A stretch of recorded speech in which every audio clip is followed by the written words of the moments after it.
அன்புரை சகோதரருக்கு அன்பு நிறை வணக்கம்.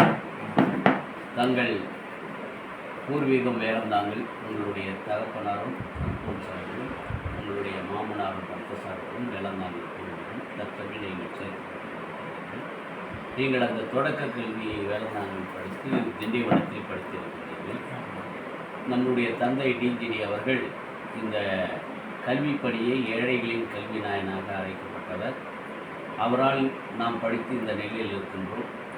அந்த சிறப்புகள் பற்றியும் அந்த பள்ளியில் படித்தனால என்ன நெறிமுறைகளையும் நீங்கள் அதை பதிவு செய்திருக்குமாறு வருகின்ற 25ஆம் தேதி சேத்பட்டில் அவர் முதல் பங்கு தந்தையாக இருந்திருக்கிறார். ஆகவே தந்தை அவர்களும் பந்தத்தில் பேசிக் கொண்டிருக்கிறோம். அந்த நாளில் இந்த சேத்பட்டில் முதல் பங்கு தந்தையாக இருந்தாலும் நினைவு கூர்ந்து அவருக்காக ஜெபிக்கும், அவரிடம் ஜெபிக்குமான ஒரு கூடுகை 3 மறை மாவட்டங்களும் செய்திருக்கிறோம். ஸோ இந்த கருத்துக்களை உள்வாங்கி நீங்கள் உங்களுடைய பதிவை கேட்டு தொடக்கப்பள்ளி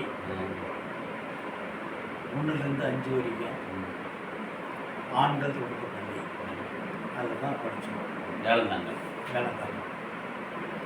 அதில் வந்து உண்மையாக எனக்கு தெரிஞ்ச ஆசிரியர் புண்ணிய ஆசிரியர் அவர் தான் ரொம்ப ஸ்ட்ரிக்ட்டு. இந்த அளவுக்கு நான் உயர்ந்ததுக்கு காரணமே அவர் தான். அது சம்பத்குமாருடைய அப்பா. ஆமாம். தப்பு செஞ்சால் உடனே தண்டனை, கெட்ட வார்த்தை பேசுகிறா உடனே சோத்தில் வந்து சிலுவை போகணும், நாக்கில். அது மாதிரிலாம் பண்ணதால் தான் நான் இந்த நிலைமைக்கு வந்திருக்கேன். அவர் டஃபியனுடைய சீடராக இருக்கிறார். 44 வருஷம் வேளந்தாங்கல் ஒர்க் பண்ணி. ஆமாம். அதுக்கப்புறம் நாங்கள் வந்து அங்கே மிடில் ஸ்கூலில் கோ எஜுகேஷன் அங்கே போய் படித்தோம். ஆனால் அங்கே இருந்த சிஸ்டர் கூட ரொம்ப ரொம்ப பாசமாகவும் நேசமாகவும் இருந்தாங்க. கொடுத்தா நாங்கள்லாம் படித்து முன்னுக்கு வந்தோம். அதுக்கப்புறம் நான் திருப்பத்தூர் போய் படித்தேன். அதுக்கப்புறம் சென்ட் ஆன்ஸ் திண்டிவனம் 11, 12 படித்தேன். எனக்கு வந்து அங்கே டீச்சர் ட்ரைனிங் வந்து வாய்ப்பு கிடைக்கல, ட்ரை பண்ணால் கிடைக்கல. அதனால் எனக்கு கவர்மெண்ட் கடலூர் அங்கே தான் எனக்கு வாய்ப்பு கிடைச்சிது. இன்றைக்கி நான் ஆசிரியராக இருக்கிறேன். என் அப்பாவும் என் மாமனாரும் வேளந்தாங்கலில் படித்தவங்க தான். அதே மாதிரி திருப்பத்தூர் அவருடைய ஃபவுண்டர் அங்கே தான் அவங்க காலேஜ் படித்தாங்க. படிச்சுட்டு எங்கள் அப்பா வேறு வேலைக்கு போயிட்டார். எங்கள் மாமனார் வந்து டீச்சர் வேலைக்கு வந்துட்டார்.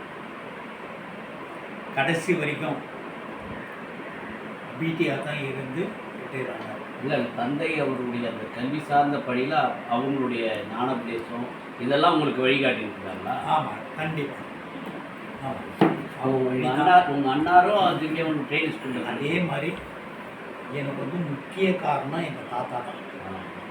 அவர் வந்து என்னால் மறக்க முடியாது. எனக்கு வந்து 2 ஆப்ஷன் எங்கள் அத்தை கொடுத்தாங்க.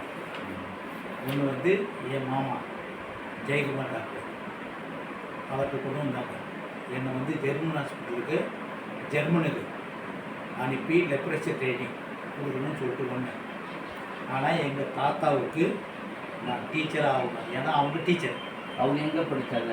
தாத்தா தெரியல. அதனால் என்ன பண்ணார், அவர் வந்து அந்தோனியார் டாக்டர். அப்போ என்ன பண்ணாங்க, 2 சீட்டு எழுதினார். எழுதி இதில் வந்து எந்த சீட்டு கீழே விழுதோ அதை தான் நீ ப்ரிப்பேர் பண்ணணும் அப்படின்னு சொல்லிட்டு அவர் உள்ளே போய் படுத்துட்டார்.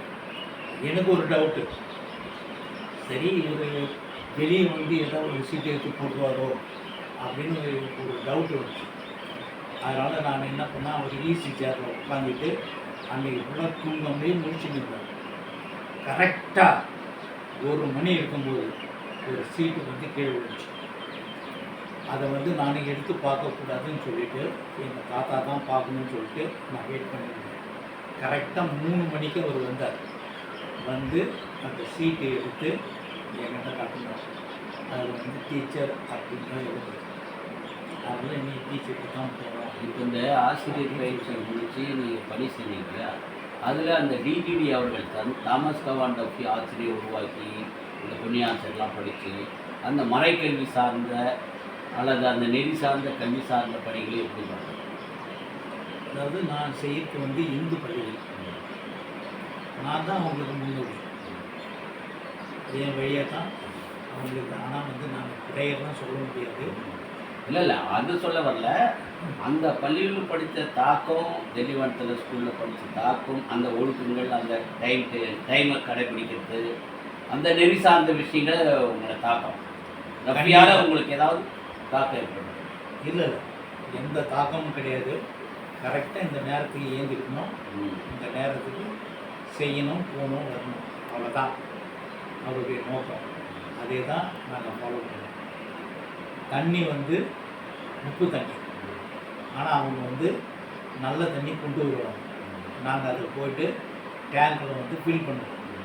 ஃபில் பண்ணிட்ட பிறகு எங்களுக்கு வந்து சாப்பாடு கொடுப்பாங்க, நாங்கள் சாப்பிடுவோம். நல்ல சாப்பாடு.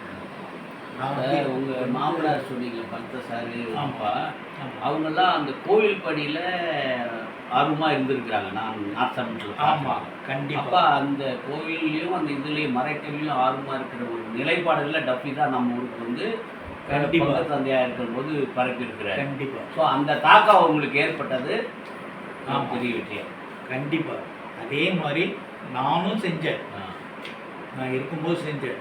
அவங்கெல்லாம் வந்து பாட்டு கிளாஸில் வந்து பாடுவாங்க. உங்கள் அண்ணாதி எங்கே படித்தார்? அண்ணன் வந்து திண்டிவனம் ட்ரைனிங் ஸ்கூலில் படிச்சாரு. ஆமாம், ட்ரைனிங் ஸ்கூலில் படித்தார். இன்னைக்கு அவருடைய அந்த ஆட்சியர் பயிற்சி படித்தனால இன்னைக்கு ஒரு முன்னோடியாக இருக்கிறார். உண்மையிலே எனக்கே முன்னோடி அவர் தான். நன்றி.